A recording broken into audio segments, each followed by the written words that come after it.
আমন্ত্রণ বিশ্ব বাংলার সঙ্গে আছি আমি রেজাউল আহসান। শুরুতেই সংবাদ শিরোনাম। মালয়েশিয়ার শ্রমবাজার সব এজেন্সির জন্য উন্মুক্ত করার দাবি অন্তর্বর্তী সরকারকে স্মারকলিপি দিলেন রেকর্ডিং এজেন্সি মালিকরা। 19 দিনের রেমিটেন্স এলো 21,000 কোটি টাকা, দৈনিক গড় প্রবাসী আয় 1,103 কোটি টাকা, জানালো বাংলাদেশ ব্যাংক। এবং ঢাকা রিয়াদ সরাসরি ফ্লাইট চালু করলে ইউএস বাংলা এয়ারলাইন্স সপ্তাহে 5 দিন যাত্রী বহনের ঘোষণা।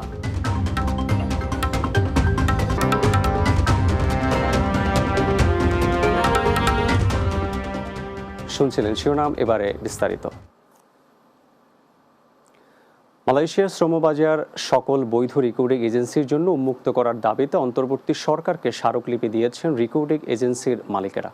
সোমবার দুপুরে রাজধানী প্রবাসী কল্যাণ ও বৈদেশিক কর্মসংস্থান মন্ত্রণালয়ের সিনিয়র সচিব ডক্টর নিয়ামতুল্লাহর হাতে এ স্মারকলিপি তুলে দেওয়া হয়। এ সময় সিন্ডিকেট ভাঙলে মালয়েশিয়ায় অর্ধেকেরও কম খরচে কর্মী পাঠানো সম্ভব জানিয়ে এজেন্সি মালিকরা বলেন, প্রত্যেক কর্মীর কাছ থেকে অতিরিক্ত 1.5 থেকে 2 লাখ টাকা চাঁদা নিয়েছে বাইরার সাবেক মহাসচিব রুহুল আমিন স্বপনের নেতৃত্বাধীন সিন্ডিকেট। এছাড়াও বর্তমান প্রভাবশালী রাজনৈতিক দলের নেতাদের সহযোগিতায় চক্রটি এখনও মালয়েশিয়ার শ্রমবাজার নিয়ন্ত্রণ করে যাচ্ছে বলেও দাবি করেন তারা। পলাতক শেখ হাসিনা তার দূষর এবং তার যে সিন্ডিকেট ছিল, সেই সিন্ডিকেটটাই এখন মূল ভূমিকা পালন করছে। ওখান থেকে কিছু বাদ পড়ছে, আবার নতুন কিছু নেওয়ার চেষ্টা করছে। কিন্তু আমরা কোনোরকম কোনো সিন্ডিকেটই চাই না, সে যেই হয়ে থাক, আমরা এই সিন্ডিকেট করতে দেব না। সিন্ডিকেটের মূল ব্যক্তি রুহুল আমিন স্বপন সাহেব এবং তার পার্টনার দাতুশ্রী আমিন মালয়েশিয়াতে, এফডব্লিউ, সিএমএস এবং বেস্টিনেটের যে কোম্পানি, তারাই হলো দুজন হলো পার্টনার এবং তারাই মূলত বিদেশে বসেই এখন সিন্ডিকেটগুলোকে নিয়ন্ত্রণ করছে। তারা দেশে না থাকলেও এটাকে বোঝানোর চেষ্টা করছে যে মালয়েশিয়ান সরকার সিন্ডিকেট ছাড়া লোক নিবে না। এবং এটা কোনো রকমের রেটিফাই করা যায় কিনা উনি সচেষ্ট আছেন, উনি উইন উইন সম্পর্ক চান এবং যদি মালয়েশিয়াতে কর্মী না নেওয়া হয় সিন্ডিকেটের কারণে অন্যত্র রিসোর্স কান্ট্রি আমরা খুঁজে বের করব। ইতিবাচক ধারায় আছে প্রবাসী আয় বা রেমিটেন্স। চলতি এপ্রিল মাসের প্রথম 19 দিনে বৈধ পথে ব্যাংকিং চ্যানেলে 171 কোটি 72 লাখ মার্কিন ডলার রেমিটেন্স এসেছে দেশীয় মুদ্রায়, যার পরিমাণ প্রায় 21,000 কোটি টাকা। দৈনিক গড়ে রেমিটেন্স এসেছে 9 কোটি ডলার বা 1,103 কোটি টাকা। কেন্দ্রীয় ব্যাংকের প্রকাশিত হালনাগাদ প্রতিবেদন থেকে এ তথ্য জানা গেছে।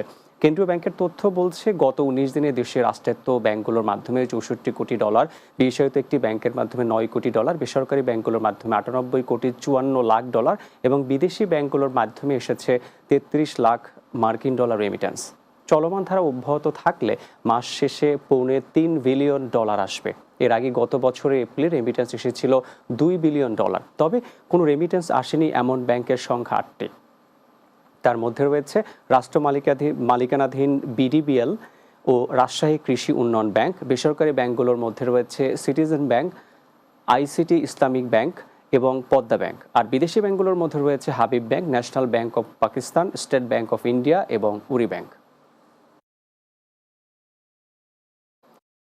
সৌদি আরবের রাজধানী রিয়াদে সরাসরি ফ্লাইট চালু করেছে ইউএস বাংলা এয়ারলাইন্স। সোমবার ঢাকায় হজরত শাহজালাল আন্তর্জাতিক বিমানবন্দর থেকে 423 জন যাত্রী নিয়ে রিয়াদের উদ্দেশ্যে যাত্রা করে প্রথম ফ্লাইটটি।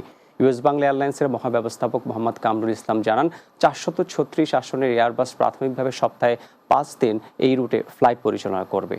মাহমুদ রুবেলের প্রতিবেদনে বিস্তারিত। দীর্ঘ প্রতীক্ষার অবসান ঘটিয়ে প্রবাসী বাংলাদেশিদের সেবা দেওয়ার উদ্দেশ্যে সৌদি আরবে জেদ্দার পর সরাসরি ঢাকা থেকে রিয়াদে ফ্লাইট শুরু করেছে ইউএস বাংলা এয়ারলাইন্স। সোমবার হজরত শাহজালাল আন্তর্জাতিক বিমানবন্দর থেকে দুপুর 2:10 423 জন যাত্রী নিয়ে ইউএস বাংলা এয়ারলাইন্সের 14তম আন্তর্জাতিক গন্তব্য রিয়াদের উদ্দেশ্যে যাত্রা করে। প্রতিষ্ঠানটির মহাব্যবস্থাপক মোহাম্মদ কামরুল ইসলাম জানান, প্রাথমিকভাবে সপ্তাহে 5 দিন 436 আসনের এয়ারবাস 330-300 দিয়ে সরাসরি ঢাকা থেকে রিয়াদে ফ্লাইট পরিচালনা করবে ইউএস বাংলা। ঢাকার রিয়াদ রুটে ফ্লাইট পরিচালনার মাধ্যমে সপ্তাহে 5 দিন এখন থেকে বৃহস্পতিবার এবং শনিবার ছাড়া অন্যান্য দিনগুলোতে দুপুর 1:20 ঢাকা থেকে ছেড়ে যাবে এবং রিয়াদে বিকেল 5:10 স্থানীয় সময় আসলে সেখানে অবতরণ করবে এবং সাথে সাথে 7:15 স্থানীয় সময় রিয়াদ থেকে ছেড়ে এসে ভোর 4টায় ঢাকার হজরত শাহজালাল আন্তর্জাতিক বিমানবন্দরে অবতরণ করবে। আমরা যাত্রীদের প্রত্যাশা অনুযায়ী ভবিষ্যতে সপ্তাহে প্রতিদিন ফ্লাইট পরিচালনা পরিকল্পনা করছি এবং সাথে সাথে মধ্যপ্রাচ্যে অন্যান্য যেসব গন্তব্যগুলো আছে বিশেষ করে সৌদি আরবের মদিনা এবং দাম্মাম রুটে আমাদের ভবিষ্যৎ পরিকল্পনা আছে। বর্তমানে অভ্যন্তরীণ সকল রুটে ফ্লাইট পরিচালনা করছে ইউএস বাংলা এয়ারলাইন্স। এর বাইরে পরিসর বাড়াতে Jeddah, Dubai, Sharjah, Abu Dhabi, Muscat, Doha, Male, Kuala Lumpur, Singapore, Bangkok, Guangzhou, Chennai ও কলকাতা রুটে ফ্লাইট পরিচালনা করে আসছে দেশীয় এভিয়েশনে প্রাইভেট সেক্টরের জায়ান্ট ইউএস বাংলা এয়ারলাইন্স। ইতিমধ্যে মধ্যপ্রাচ্যের ঢাকা থেকে Dubai, Sharjah, Abu Dhabi, Muscat, Doha এই রুটগুলো সহ আমাদের যে এশিয়ার যে অন্যান্য গন্তব্য লাইক ঢাকা থেকে গুয়াংজু, সিঙ্গাপুর, কুয়ালালামপুর, ব্যাংকক এবং আমাদের পার্শ্ববর্তী দেশ ঢাকা থেকে দেশে ইন্ডিয়াতে ঢাকা থেকে কলকাতা এবং চেন্নাই রুটে এবং সার্ক কান্ট্রিভুক্ত আমাদের প্রতিবেশী ঢাকা থেকে মালদ্বীপে আমরা কিন্তু ফ্লাইট পরিচালনা করছি। আগামীতে হজ, ওমরা ও প্রবাসীদের স্বার্থ সুরক্ষায় কাজ করবে এসব প্রতিষ্ঠান, এমন প্রত্যাশা এভিয়েশন বিশ্লেষকদের। মাহমুদ রুবেল, বাংলা টিভি, ঢাকা। বিশ্ববাংলা নিচ্ছি বিরতি, ফিরে এসে অন্যান্য সংবাদের সঙ্গে আরও যা থাকছে। স্পেনের বার্সেলোনায় বাংলাদেশ কিংস ক্রিকেট ক্লাবে জার্সি উন্মোচন অনুষ্ঠিত, খেলোয়াড়দের উৎসাহ দেন প্রবাসী কমিউনিটি নেতারা।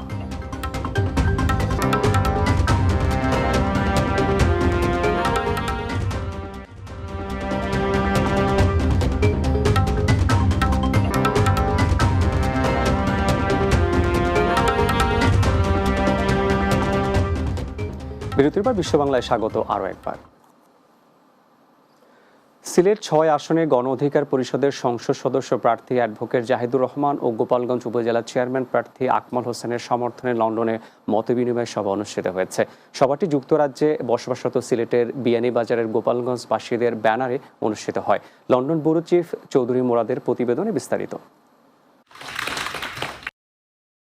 বাংলাদেশে আগামী জাতীয় সংসদ নির্বাচন এবং স্থানীয় নির্বাচনে প্রবাসী দুজন প্রার্থী হয়েছেন, অ্যাডভোকেট জাহিদুর রহমান এবং আকমল হোসেন। আমার নাম জাহিদুর রহমান, আমি গণ অধিকার পরিষদের কেন্দ্রীয় কমিটির সদস্য। আমি ইনশাআল্লাহ আগামী নির্বাচনে বিশেষ করে আমাদের গোলাপগঞ্জ এবং বিয়ানীবাজার আমাদের এলাকার কোনো উন্নয়ন হচ্ছে না। এবার আমি গণ অধিকার পরিষদ থেকে আমাদের গোলাপগঞ্জ চেয়ারম্যান পদে আমি প্রার্থী হতে যাচ্ছি। আকমল হোসেন বাদেশ্বর দক্ষিণ।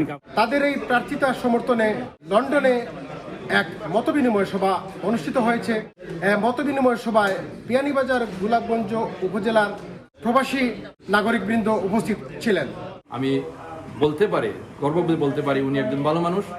আমরা যে নেতৃত্ব চাই, পরিবর্তন চাই, সৎ, যোগ্য, ভালো মানুষ সকল চাই। দেশকে এগিয়ে নিতে চান, we should all support any individual. আমি যে ইলেকশন হবে, এই ইলেকশনে প্রবাসীরা অংশগ্রহণ করবে। তাই বিয়ানীবাজার যাই আর নির্বাচিত হয়, আমরা দেশের জনগণ লাগে বহুত কিছু করতে পারবো। আকমল ভাই এবং অ্যাডভোকেট জাহিদুর রহমান ভাই, ওনাদের দুজনের সমর্থনে আমি এসেছি। জাহিদ ভাই এবং আকমল ভাইয়ের প্রতি আইসি এটা তারা একটা মত দিল। আমরা যারা ভোটের রাইট না থাকলে অনেক প্রমাণ ইনফ্লুয়েন্স আছে আমরা বাংলাদেশ। আমি মনে করি উনি একজন যোগ্য মানুষ। অ্যাডভোকেট জাহিদুর রহমান এবং আকমল হোসেন তারা অত্যন্ত সৎ এবং যোগ্য। অ্যাডভোকেট জাহিদুর রহমান হচ্ছেন বাংলাদেশের গণ অধিকার পরিষদের কেন্দ্রীয় সদস্য এবং আকমল হোসেন হচ্ছেন গণ অধিকার পরিষদ সিলেট জেলার সহসভাপতি। তারা দুজন বিলেত প্রবাসী হলেও বাংলাদেশের উন্নয়নে বিশেষ অবদানের জন্য এই প্রার্থিতা প্রকাশ করেছেন। পূর্ব লন্ডনের একটি একাডেমিক হলে অনুষ্ঠিত এই অনুষ্ঠানের শুরুতে পবিত্র কোরআন থেকে তেলাওয়াত করেন মুফতি আজিমউদ্দিন এবং এই অনুষ্ঠানটি পরিচালনার দায়িত্বে ছিলেন বিশিষ্ট কমিউনিটি ব্যক্তিত্ব আকবর হোসেন। পূর্ব লন্ডনের একাডেমিক হল থেকে Chowdhury Murad, Bangla TV news, London. আবুধাবিতে বাংলাদেশ দূতাবাসের উদ্যোগে বাংলা বর্ষবরণ ও বৈশাখী উৎসব উদযাপন করা হয়েছে। আবুধাবির প্রতিনিধি এম আব্দুল মান্নান জানান, আবুধাবির শেখ খলিফা বিন জায়েদ বাংলাদেশ ইসলামী স্কুলে মেলার উদ্বোধন করেন দেশটিতে নিযুক্ত বাংলাদেশের রাষ্ট্রদূত তারেক আহমেদ ও তার স্ত্রী উম্মে রাম্মান। আমিরাতের বিভিন্ন প্রদেশ থেকে প্রবাসীরা উপস্থিত থেকে অনুষ্ঠানকে প্রাণবন্ত করে তোলে। স্কুলের অডিটোরিয়ামে ছাড়াও পুরো মাঠ জুড়ে প্রবাসীদের আনন্দ উল্লাস ছিল দেখার মতো। পরিণত হয় এক টুকরো বাংলাদেশে। স্টলগুলোর মধ্যে বাংলাদেশ দূতাবাসের দূতাবাস কর্নার, বাংলাদেশ সমিতি আবুধাবি, জনতা ব্যাংক, বাংলাদেশ বিমান আবুধাবি, বরিশাল বিভাগ কল্যাণ পরিষদ সহ নানান সংগঠন ও প্রতিষ্ঠানের স্টলসমূহ ছিল বেশ আকর্ষণীয়। প্রতিটি স্টল সাজানো হয় দেশীয় সাজে। উৎসব ঘিরে নানান ধরনের পিঠাপুলি, দেশীয় আসবাবপত্র দিয়ে সাজানো ছিল দেশীয় স্টলগুলো। দিনব্যাপী সাংস্কৃতিক অনুষ্ঠানে স্থানীয় শিল্পী ও স্কুলের শিক্ষার্থীরা পরিবেশন করেন নাচ ও গান।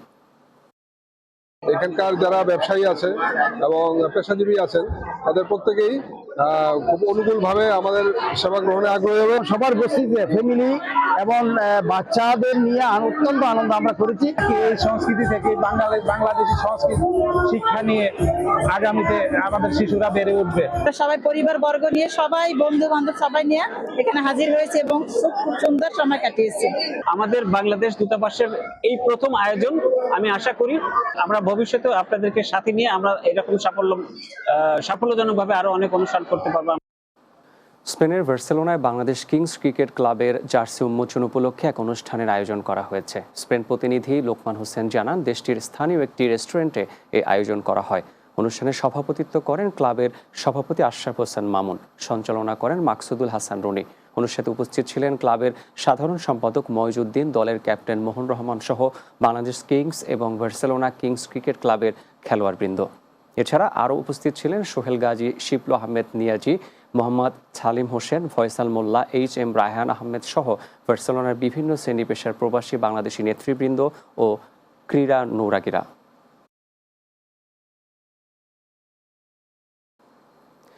শেষ করছি বিশ্ব বাংলা, যাওয়ার আগে শিরোনামগুলো আরও একবার। মালয়েশিয়ার শ্রমবাজার সব এজেন্সির জন্য উন্মুক্ত করার দাবি, অন্তর্বর্তী সরকারকে স্মারকলিপি দিলেন রিক্রুটিং এজেন্সির মালিকেরা। 19 দিনের রেমিটেন্স ছিল 21,000 কোটি টাকা, দৈনিক গড় প্রবাসী আয় 1,103 কোটি টাকা, জানালো বাংলাদেশ ব্যাংক। ঢাকা রিয়াদ সরাসরি ফ্লাইট চালু করলো ইউএস বাংলা এয়ারলাইন্স, সপ্তাহে 5 দিন যাত্রী পরিবহনের ঘোষণা। এবং স্পেনের বার্সেলোনায় বাংলাদেশ কিংস ক্রিকেট ক্লাবের জার্সি উন্মোচন অনুষ্ঠিত, খেলোয়াড়দের উৎসাহ দেন প্রবাসী কমিউনিটি নেতারা।